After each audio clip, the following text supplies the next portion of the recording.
یہ سورہ نوح کی آیتیں ہیں, بہت امپورٹنٹ ہیں. فَقُلْتُ اسْتَغْفِرُوا رَبَّكُمْ إِنَّهُ كَانَ غَفَّارًا. نوح علیہ السلام اپنی قوم کو کہہ رہے ہیں کہ اے میری قوم کے لوگوں, اللہ سے استغفار کرو, اللہ بار بار معاف کرنے والا ہے. غفارہ کا مطلب ہے بار بار معاف کرنے والا ہے. یرسل السماء علیکم مدرارا. آپ کو پتہ ہے حسن البصری کے پاس ایک شخص آیا, اس نے کہا جی کہ میری اولاد نہیں ہے, میرے لیے دعا فرمائیں. انہوں نے کہا استغفار کر. ایک شخص آیا, اس نے کہا میرا بزنس ڈاؤن ہو گیا, مجھے بہت لاس ہو گیا, مجھے کوئی نصیحت کریں. انہوں نے کہا استغفار کر. ایک شخص آیا, کہا میں اپنی وائف کے حوالے سے بہت پریشان ہوں, ہمارے ایشوز چل رہے ہیں. انہوں نے کہا استغفار کر. اسی طرح ایک شخص آیا, اس نے کہا جی کہ میرے باغات تھے, ان میں پھل نہیں آ رہا, میرے لیے دعا فرما دیں. انہوں نے کہا استغفار کر. جب وہ سارے لوگ چلے گئے تو حسن البصری سے پوچھا ایک شخص نے کہ بڑی عجیب بات ہے, مختلف مسائل کے ساتھ لوگ آئے اور آپ نے سب کو کہا استغفار کر. تو انہوں نے کہا یہ میرا فلسفہ نہیں ہے, یہ سورہ نوح میں اللہ سبحانہ و تعالیٰ فرماتے ہیں نوح علیہ السلام کی زبان سے کہ استغفار کرو. اللہ کیا کرے گا؟ یرسل السماء علیکم مدرارا. اللہ تم پہ مسلسل بارش برسائے گا. مدرارا کا مطلب ہے مسلسل, ایک بار نہیں, مسلسل بارش. اور بارش آپ کو پتا ہے بہت بڑا سورس ہے ویجیٹیشن کا, ریورز کا, ٹھیک ہے, اوپر سے آ رہا ہے سارا رزق. وَيُمْدِدْكُمْ بِأَمْوَالٍ وَبَنِينَ. اور اللہ اضافہ کرے گا تمہارے مال میں, تمہاری اولاد میں. دیکھیں کتنی بڑی گارنٹی ہے کہ استغفار کرو, اللہ تمہاری مال میں, تمہاری اولاد میں اضافہ کرے گا. دنیا کی بات ہو رہی ہے. وَيَجْعَلْ لَكُمْ جَنَّاتٍ وَيَجْعَلْ لَكُمْ أَنْهَارًا. اور اللہ تعالیٰ تمہیں, جنات سے مراد ہے باغات, مختلف باغات دے گا, اور باغات سے مراد ہے ایگریکلچرل لینڈز obviously.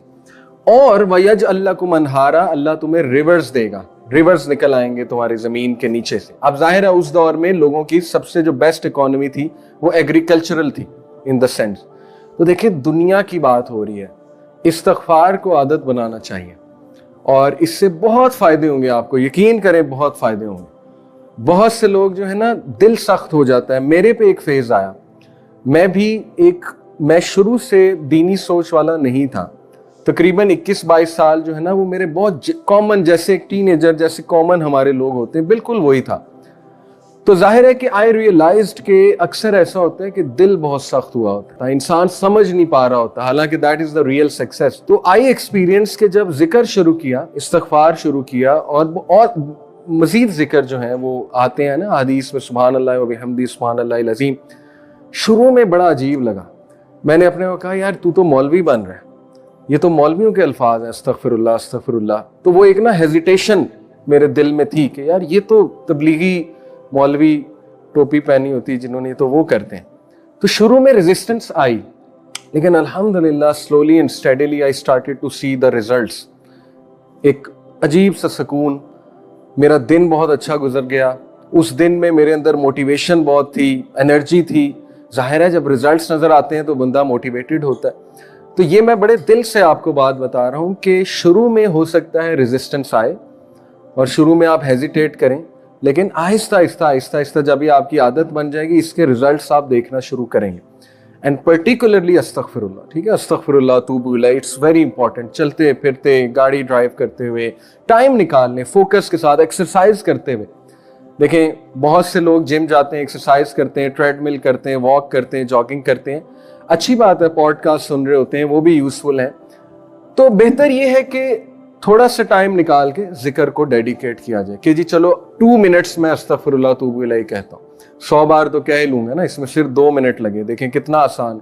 اسی طرح میں چلو لا الہ الا انت سبحانک انی کنت من الظالمین, یہ بھی رزق کی دعا ہے, اللہ تعالیٰ بہت سے راستے کھولتا ہے اس دعا سے, چلو وہ کرتا ہوں. اس سے کیا ہوگا کہ ایک تو آپ کے دل کا جو ظاہر ہے جو بھی سختی آئی ہوئی ہے, جو بھی غبار ہے دل پہ, وہ بھی دھل جائے گا انشاءاللہ. And you will be more motivated to practise on دین. تو ذکر is very practical and very powerful way to انشاءاللہ تعالیٰ کنیکٹ ود اللہ سبحانہ و تعالیٰ. تو یہ آیت سے بھی ثابت ہو رہا ہے کہ استغفار سے اللہ تعالیٰ یہ چیزیں بڑھاتا ہے, رزق بڑھتا ہے استغفار سے. اوکے.